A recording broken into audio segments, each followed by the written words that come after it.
Hey guys, welcome back my new blog. তো আজ আমাদের বাড়ির জন্য যে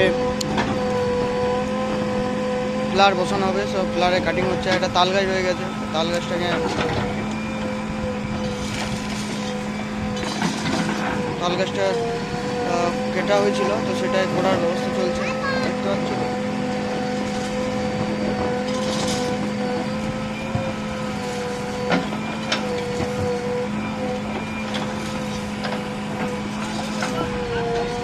হ্যাঁ,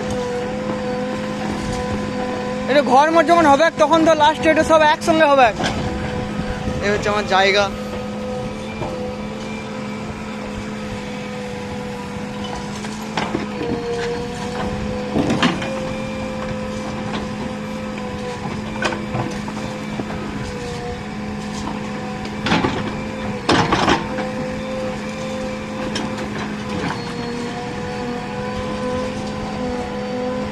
গিটিটা সরানো হলো, বাবা সরাচ্ছে।